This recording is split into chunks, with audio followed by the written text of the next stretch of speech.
Chapter 2. A Pirate's Life for Smee.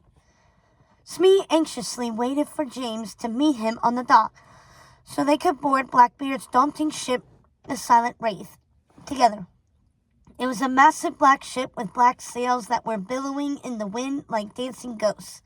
The most frightening aspect was the large carving of a skeleton, the ship's guardian, which adorned the bow. This was the last turn Smee expected his life to take when he embarked on his career in service to a great home so many years ago. He started out like most young servantmen do in a large, impressive house as a boot boy. He worked his way up through the ranks, showing that he was capable, diligent, and dependable. And most of all, loyal to the family. And he was proud he was promoted to footman and eventually to butler. Now he was joining a pirate's crew. He even looked the part. James had found him an ill-fitted blue and white striped shirt, blue short pants, and a jaunty red cap. He felt ridiculous, and none of it felt quite real. As he stood there trying to quiet the butterflies in his stomach and the nagging voice in his head that he was being foolhardily to set off on such a dangerous mission, he quickly reminded himself that he was doing so to keep James protected. Smee could hardly blame James for wanting something more for his life. He was not suited for the one his parents had planned for him. They had never understood their son. But to their credit, James didn't seem very interested in his parents either. Nevertheless, Mr. Smee took a fatherly interest in James and did his best to help the lad when he could. All James cared about were his books.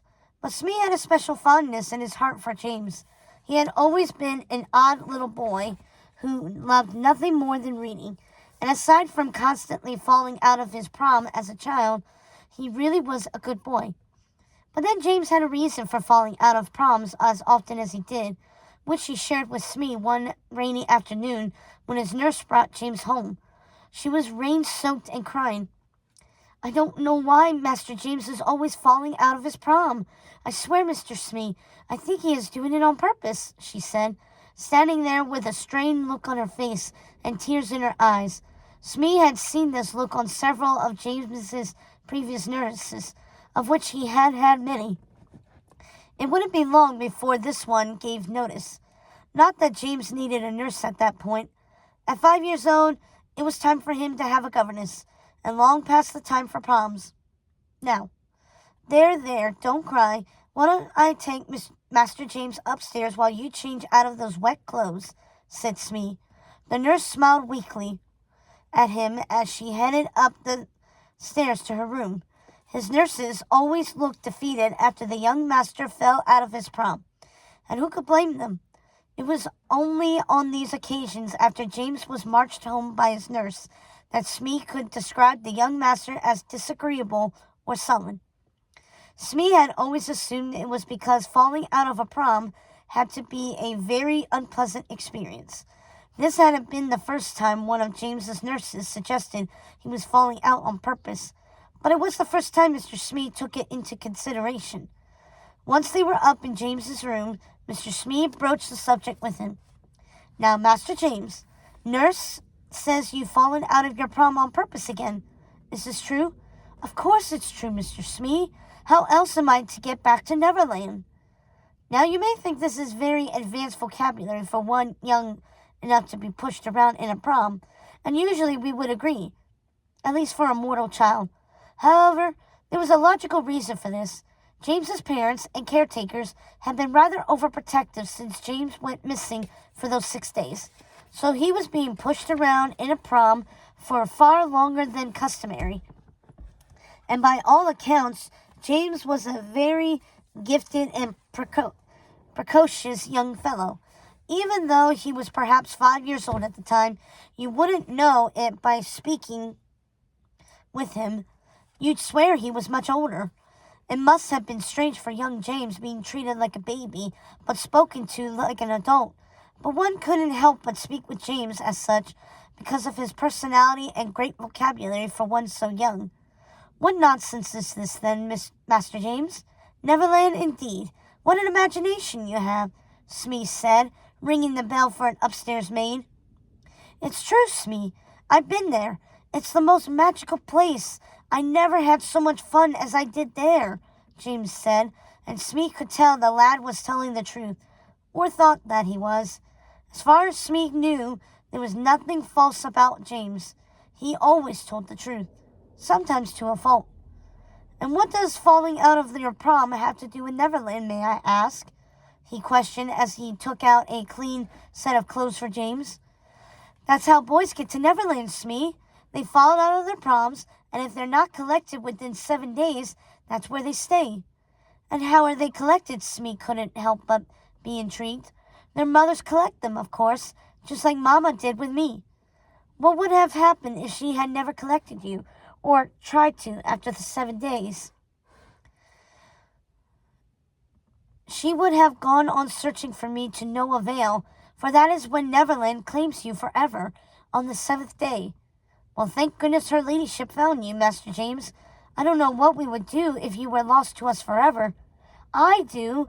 I would be playing with my friends in Neverland," said James.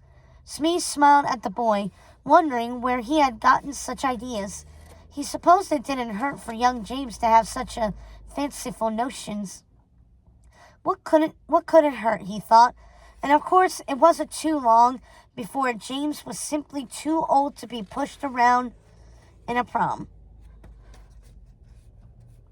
and had to give up the notion of finding Neverland by that method. When James no longer had the option of falling out of proms, that's when the excessive reading began. But that didn't seem like a terrible thing to Smee either, even though it did seem to annoy his parents. They wished that James enjoyed things other young men in their circle enjoyed, but hunting foxes didn't inspire James, and neither did sitting in drawing rooms making polite conversation. Smee laughed while remembering those days, and marveled that he was surprised to find himself about to join a pirate crew with the young master. He couldn't count how many times James was sent up to his room because of his obsessive talk of pirates at dinner, no matter how dignified their guests or how many pirate plays.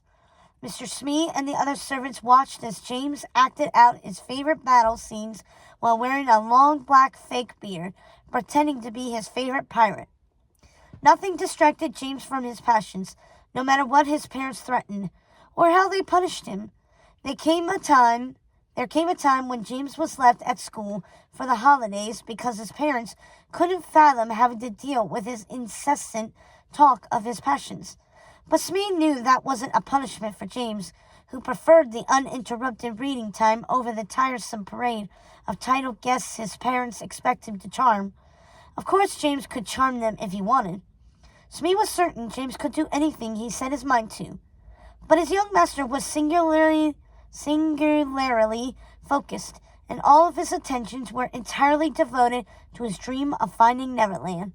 Smee often took his holiday during this time, and would secretly visit James at school, bringing him books he knew he would enjoy, and a hamper stuffed with treats from their cook. Smee loved this time with James, when it was just the two of them, and he could listen to him for hours talking about all the topics that inspired him. Smee had no doubt James knew everything there was to being a pirate, but there was no way Smee would let him venture off into the great unknown on his own, even if he was a grown man now, for in Smee's mind, James would always be the little boy who fell out of his prom. Smee was brought out of his musings when the very grown-up James finally made his way to the dock. Smee saw him turning the corner, the sound of James's boots clicking on the wood, and James's black velvet coat swishing in the wind. Smee thought James looked every bit a pirate, and had confidence James would prove himself to be a capable member of Blackbeard's crew. Smee took a deep breath and was taken aback that he was feeling proud of James. Here he was embarking on this journey with such bravery, leaving everything he knew behind to fulfill his dream. In fact, Smee couldn't be prouder. "Master James, you make a dashing pirate," said Smee, smiling. "That's because I am a dashing pirate, Mr. Smee," said James with a smirk. Too right, Master James. It seems we both are now, said Smee, wishing James had found something more dignified for him to wear. You don't have to come with me, Mr. Smee, said James. It's not too late to change your mind. But Smee wouldn't hear of it. Your parents would never forgive me if I came home without you, sir, and I would never forgive myself if something happened and I wasn't there to protect you. No, we're in this together, said Smee, lifting his head high. Let us embark on our journey then, Mr. Smee. We are about to sail the perilous seas and visit distant lands full of adventure. Who knows what awaits us? Dangerous foes, monstrous creatures, enchanted lands, said James, his heart full of excitement. And let us not forget treasure, James, great heaps of wondrous treasure, bellowed Blackbeard from the stern of the ship. Aye, sir. Permission to come aboard, Captain? Asked James in the old-fashioned way, which made Blackbeard chuckle. Permission granted to you and Mr. Smee, said Blackbeard with a wink. And to his surprise, Smee felt a terrible sense of dread, like they were making a drastic mistake, and in that moment he wanted nothing more than to grab his master by the hand and drag him back home again. It suddenly felt as if it were all too perfect, as if this had been planned long ago by some unseen force. And it sent a shudder through Smee, making him worry James was going down a dangerous path. But he couldn't bring himself to share his fears with James. All he could think of was the young boy crying in his bedroom because no matter how many times he fell out of his prom, he couldn't find Neverland again. How could Smee be the person to stand in the way of his dream? And he knew in his heart nothing could stand in James's way, not even his old friend Mr. Smee. James would find Neverland no matter what the cost, and Smee wanted to be there to help James along the way.